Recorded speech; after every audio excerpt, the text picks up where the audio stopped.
আসলে এটা তো কালি পাতিল তো ঘরে নেওয়া দেবো না, এই জন্য আর কি ডাইলে অন্য পাতিলে আপনারা দেখুন।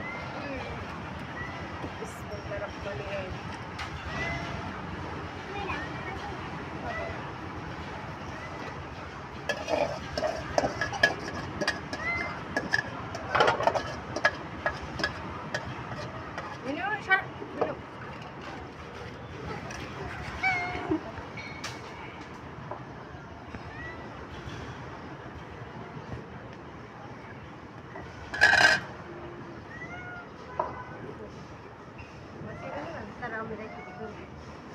তারপর মেয়েটা মাছ ভাজা মাছটা অনেক পছন্দ করে, এতে দিয়ে কিছু লাইকে রেখে দিব, আগুনের তাপে হয়ে যাব।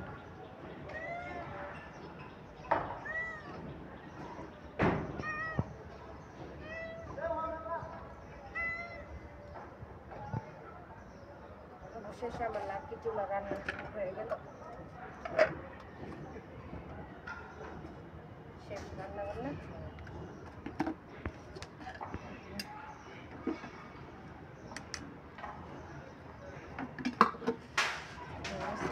আসলে এক আপু কমেন্ট করছে যে আপু আপনি ঝুড়িতে ভাত রাখেন কেন? আপু আমি ঝুড়িতে ভাত রাখি কারণ ভাতটা ঘেমে যায়। আমাদের এটা চিকন চাল তো, তো এই চালটা তাড়াতাড়ি মানে ভাত রান্না করলে মানে থাকে না, এই জন্য আর কি আমি ঝুড়িতে ডাইলা রাখি। তো আপু বুঝতে পারছেন। তো ভাতটা নিয়ে যাই তরকারিটা করে।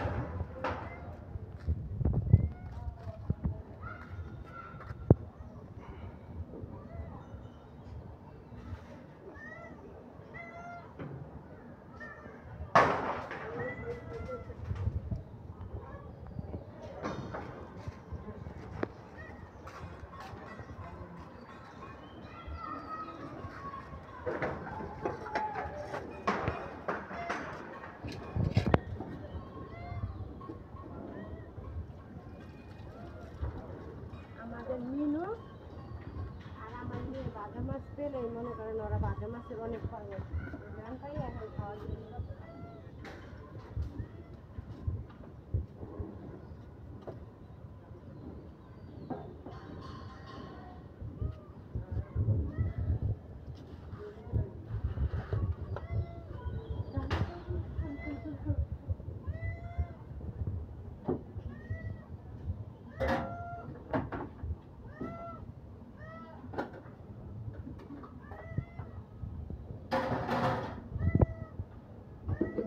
পরে তো যাক আলহামদুলিল্লাহ আপুরা ভাইয়ারা, তো আজকের ব্লগটা এই পর্যন্তই। এখন আর কি সবাই খাওয়া দাওয়া করবো, দুপুর টাইম এমনিতে দেরি হয়ে গেছে। আপনারা সবাই ভালো থাকবেন। আসসালামু আলাইকুম।